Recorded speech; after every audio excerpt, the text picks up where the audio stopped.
Hello again, and welcome to another episode of the Fun Fans Podcast. I'm your host, James Dillard. With me, as always, my co-host, Coach Bailey Jackson. How you doing, Bailey? I'm good. Just another Sunday, gloomy Sunday, even though the sun was out today. Yeah, it was a very nice day indeed. Bailey, this is our 50th show this calendar year. So What? you and I weren't the only things to hit 50 this year. But speaking of, we have a great show today. We're gonna be as positive as the integers on the right side of zero. A little bit of math joke there. Clemson did not lose in regulation. We're going to talk about that. And there were some other upsets, though. There's sometimes that's fun. There's nothing to be upset about viewing the game between the pool and the fire at Bailey's house. That was cool. And there are plenty of other fun games to talk about from this weekend. And we got a little very special ending. But first, the Fun Fans are a proud part of the Fanboys Fangirls Sports Podcasting Network. If you're a true sports fan, the Fanboys Fangirls is perfect for you. Find various nationwide podcasts and other sports media at thefanboys.com and on all forms of social media. The Fun Fans Podcast is the official podcast for Clemson fans. And don't forget to pick up your game day food at Reuben's Sports Spirits and Catering, the best wings around, with 2 locations in the upstate.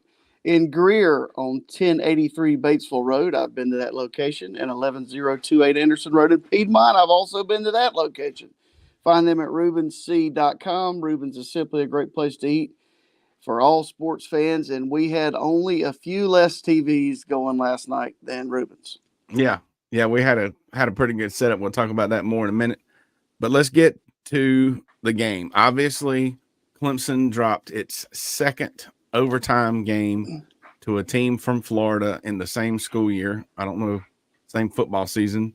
Not sure how often that has happened. But you know what? It was kind of odd at the end of that game.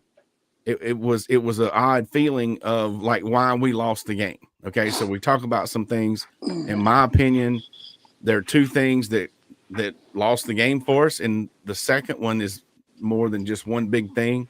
It was basically the fourth quarter. We lost the fourth quarter.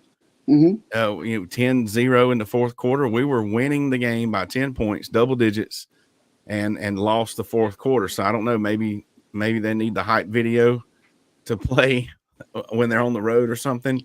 And that was key. And really, people forget because it happened so early in the game, but that fumble going into the end zone, that seems to be some kind of theme going on unfortunately for Clemson this football season. I mean, you just don't know about what's going to happen with momentum and the next plays and all this kind of stuff.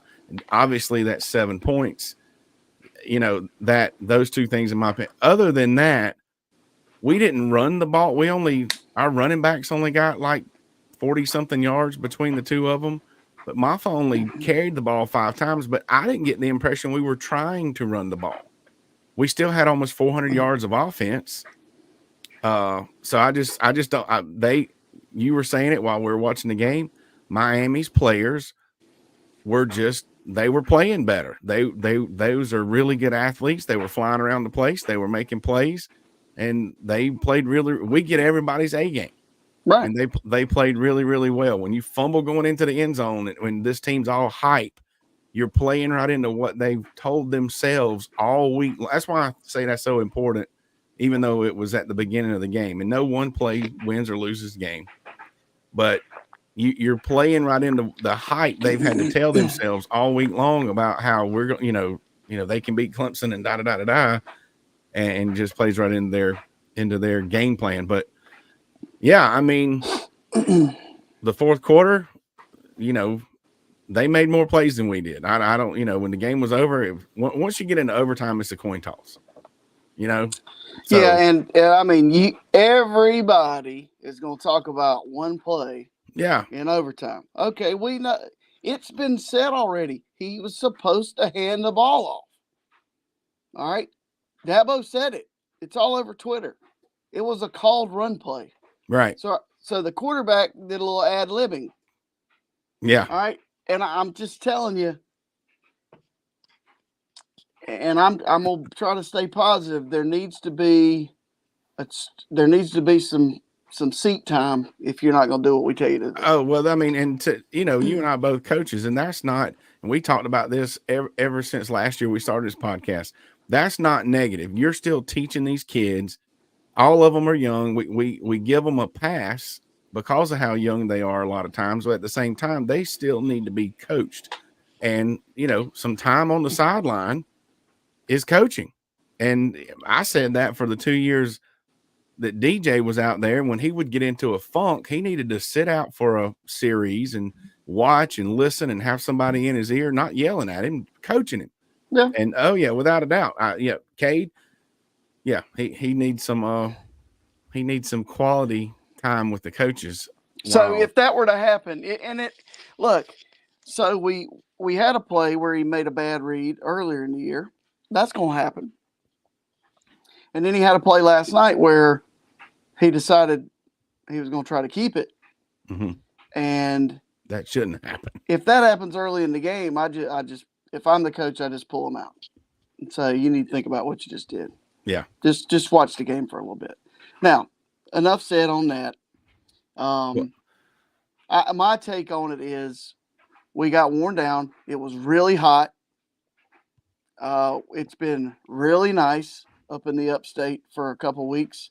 And then your body kind of gets out of condition to playing in humid, hot conditions, and they wore us down, period. They were able to run the ball, and that made them able to throw it when they needed to. Yeah. And we talked about this too, and we've said it all year. We are extremely young. If you look at the teams that are doing really well, they've got veteran players all across the board. Obviously every team has some young players, but our quarterback is a first-year starter, true sophomore. Our backfield are the only veteran folks, and they're making youthful mistakes. Our defense is extremely young. Mm-hmm. So, except for the linebackers, but the two best defensive linemen last night were true freshmen. Yeah, and our receiving core, pretty much the entire receiving room. Those guys are really, really young. So I would say Brenningstool had a great game. Had a great and that's what Dabo's been talking about for a year or two. That he's a dude, know.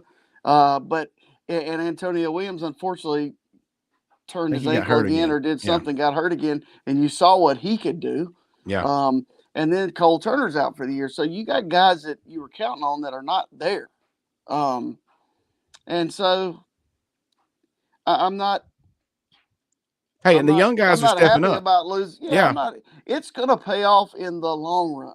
Okay, without a doubt. People only see short-term results. We know that. We live in a microwave world. You want your food done. Welcome. That's right. So the sky is not falling. Mm-mm. And beautiful day today. Beautiful day today. The ACC, and now we'll say this is ironic if that's the right word. We talk about how we needed some help to stay in the hunt to get a chance at the ACC title game.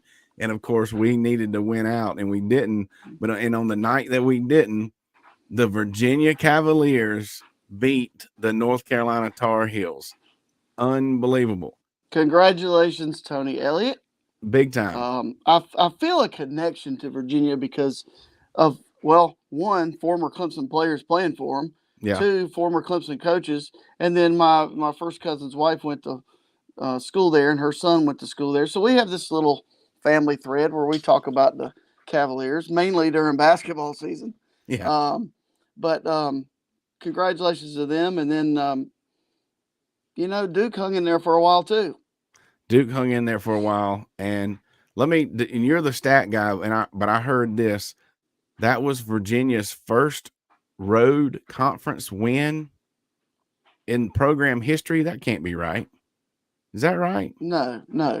It was the first time a 1-5 team had beat a top 10 team on the road since 1961. Maybe something like that. So okay, anyway, that's a long time ago. That is a long time ago. Very, very long time. But yeah, FSU outlasted Duke. Speaking of, just kind of wearing them down, I guess. FSU's for real. Yeah, and Duke's good too. And Duke's good. Duke is really good. and FSU is legit. They got some players. They know how to make some plays, and they got it done. That's just the only way there is to it. So some other fun games of the weekend. I'm just going to be completely honest. A lot of games didn't help us out with a lot of fun material over the weekend. What was the big game, and it was a big game, was Penn State versus Ohio State.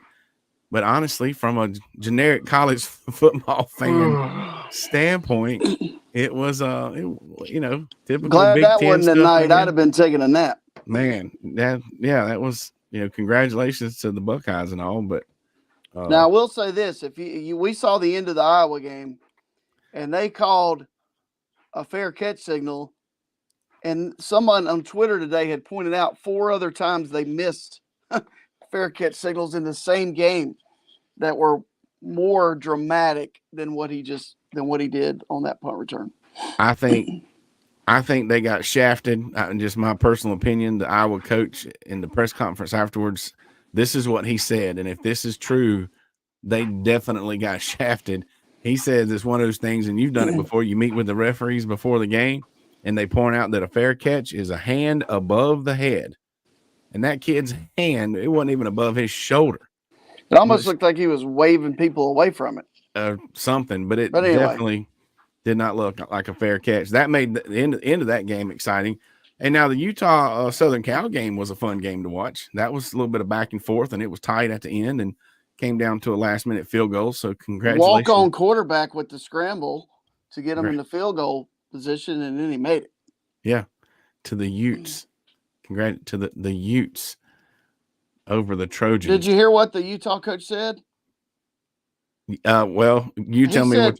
He said, well, they've got a Heisman Trophy guy playing quarterback. We've got a pig farmer playing quarterback. We love our guy, too. I thought that was funny. Straight off the couch. That's right. All right. And then, honestly, so the last game we'll talk about then, and this was fun to watch if you're a Missouri fan.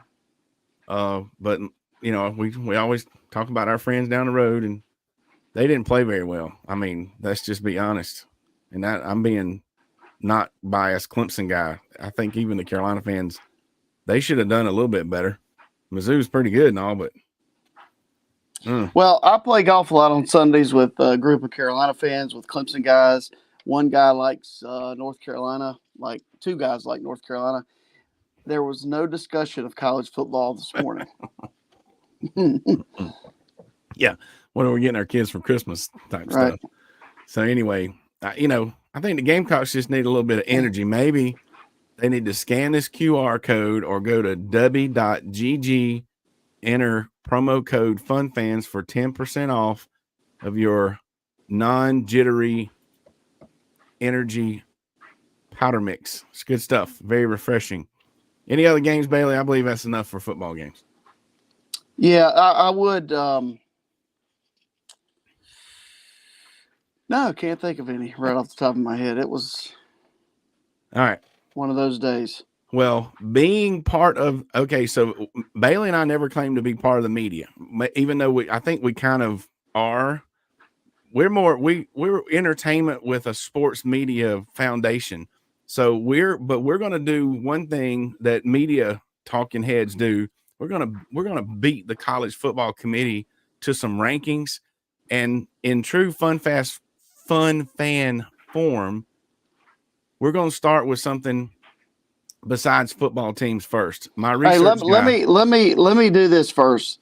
Hey, last Wednesday I made a comment about Dabo reaching the win total way faster than Frank Howard, and and someone out there, and we thank you for listening, pointed out that yes, in fact, that did happen, but the ACC was only like 17 years versus 14 and a half for Dabo. So thank you for pointing that out. I apologize for the mistake. Well, I mean, but no, yeah, we all now let's go to the fun stuff. We're aware that the seasons were shorter back then and stuff, but so either way, yeah. So, and this is kind of weird the way this happened. I'm watching a game, and it was one of those during the week games, and you could see on the backside of the stadium there was a Taco Bell like right there, and it was like 9:30 on a Tuesday, Thursday, whatever night it was, and it was like it was empty. And I remember having a conversation with my daughter about, look at there, how in the world is a Taco Bell like there's nobody there at 9:30 right at a college football game? And then, I guess it's just mental telepathy. My research guy, Coach Bailey Jackson, sends me the FBS school rankings by walking distance from the stadium to the nearest Taco Bell. So if you're listening to audio only, you can't see this graphic, but you need to check it out. I might post it with the podcast Spotify part and everything. But this is how close Taco Bell. It's a top 14 list, and we won't go through the whole thing. But look how close the Taco Bell is to Tulsa. There's a couple ACC schools in there. There's a couple. And a new one, Cal. Yeah. So Cal is at number 6 at 0.4 of a mile. Going to number 1, that is 2/100ths of a mile. So just to put that in perspective for folks that may not have a good understanding of decimals and stuff, that is approximately 106 feet. That's in the stadium or right outside. It's literally a third of the football field away from the stadium to get from the stadium to the Taco Bell. I mean, how is that not? Why are we just now finding this out? So the first ACC team, the number 3 team in the country, is Pitt at 0.2 of a mile from the stadium. And Alabama's, are they on every top something list? Look at Alabama. Yeah. Well, I mean, every one of them on that list is within a half mile. So enjoy some Taco Bell if you go to a game at one of those places. Yeah. All right. So that's fun. I appreciate Bailey sharing that. And it was just complete coincidence that my daughter and I were talking about that. All right. So we're going to give our top 6. We're going to beat the committee to it. And just a real quick explanation, because this is what everybody wonders. I am going to predict as if the season was over right now and I was putting the teams who would be the 4 in and the first 2 out, and that's me. This is my opinion. I'm not trying to predict what the committee is going to say in a week or so when they come out. I'm not trying to predict who's going to be in the playoffs come December. That's not what I'm doing. The way I'm doing my poll right now is who would be in if the season was over right now. This is just me, my opinion. We'll get Bailey's and then we'll compare a little bit. Number 6, I got Ohio State at 6. And I don't have a graphic for this, but it'll be fine. I have Oklahoma at 5. I have Washington at 4, Michigan at 3, FSU at 2, and Georgia at 1. So in the playoffs will be Georgia versus Washington, 1 and 4, and FSU versus Michigan, 2 and 3, and then Oklahoma, Ohio State. They matched those up, right? The 5 and 6. Yeah, I think so. So they would be the first 2 out in my poll. And I mean, I ain't gonna sit here and defend all that. That's just what I think from what I've seen and what these guys have done on the field. What you got, Bailey? I'll go Oklahoma 6 because they almost got beat by Central Florida. Yeah. And I have it written down over here, but I think maybe Ohio State is you have them 6, and I probably have Washington 5, Ohio State 4, FSU 3, Michigan 2, Georgia 1. And then if it were Michigan, Ohio State, the loser of that game is out. Right. But I would give a shout out. I was going to put Air Force, they're undefeated, and James Madison, they're undefeated. But shout out to those teams, even though we know they'll never get to the top 4. Right. Bless their hearts. All right. So our top 4 was similar, other than I think you had Ohio State in and Washington out.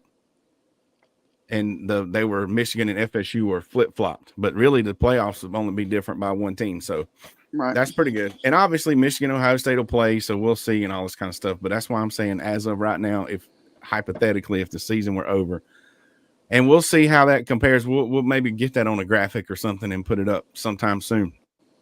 All right. On to one of our favorite segments, the fun, not fun fan experiences of the weekend. Okay.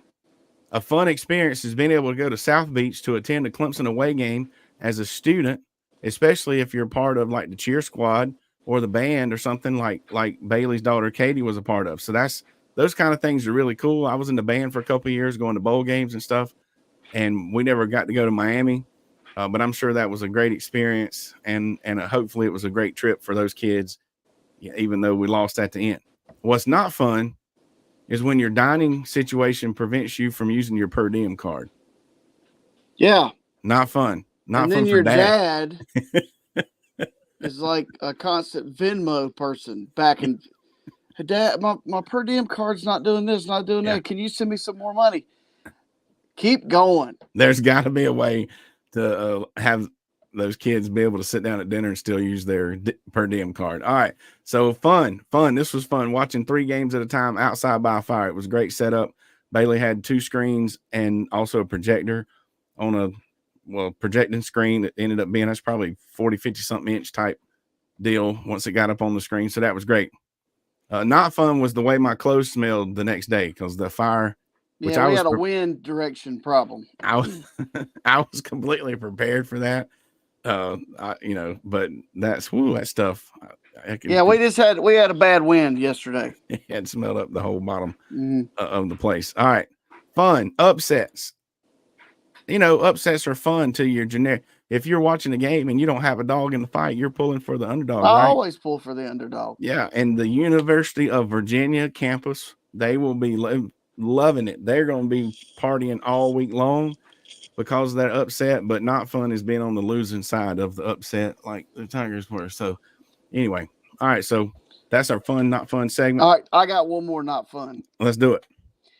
Okay, announcers. I realize that the transfer portal is a thing, okay, and we're going to deal with it. But please stop announcing players that play for, let's say, Miami or any other team as running back transfer from so-and-so. Okay, he's no longer part of that school. Yeah. He's on that team. He's just a running back or receiver. Stop saying transfer from this place. I messed up. I meant to, and if I don't write something, that's why I write stuff down. I meant to introduce you as my co-host, Coach Bailey Jackson, transfer from Fort Mill High School or something like that. But I'm not leaving. I'll be back in 2 seconds. Yeah, that gets a little bit old, announcer guys.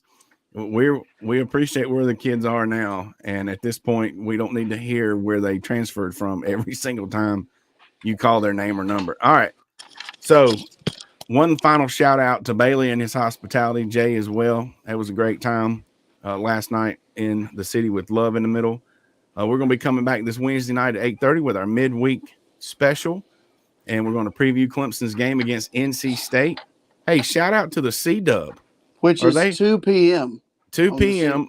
on the C-Dub, and they've got the ref cams. Is that like a new – we're going to have to do our own little ref? Listen, man, we talked about it early in the season.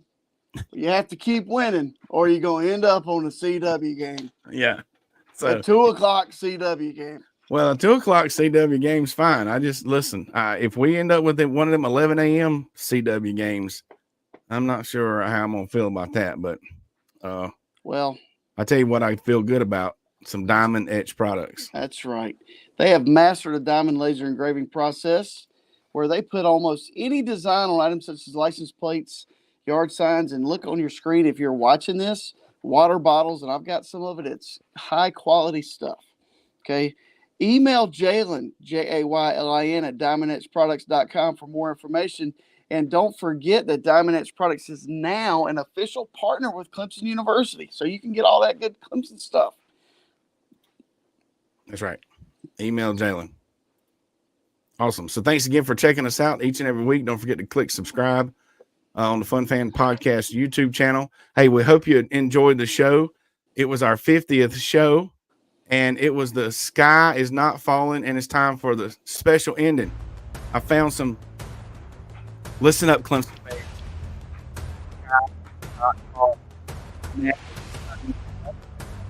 And show your support for the team. If any time the players need, I need to turn it up a little bit. Yeah, if there's any time the team needed you to be there in that stadium, it's the rest of this season. We've got Notre Dame coming to town. We got the Textile Bowl coming up on Saturday. We have Military Appreciation Day, and those Tar Heels are coming. And you know what? We're going to round out the season with a victory against those Gamecocks.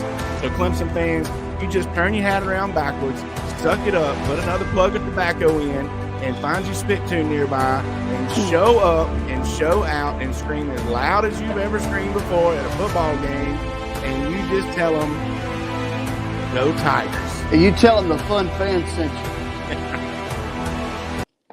All right, yeah, that turned out better than I thought. We had to clip that or something else. But I mean it. I mean every word. They might put it on the Jumbotron. Don't have me doing speeches. All right, we'll be back next Wednesday. Thanks for joining us. Please follow us on social media and share. Archive shows can be found on thefanboys.com. On behalf of the Fun Fans Podcast, J Thriller Entertainment, the Fanboys, Fangirls Podcast Network, and Bailey Jackson,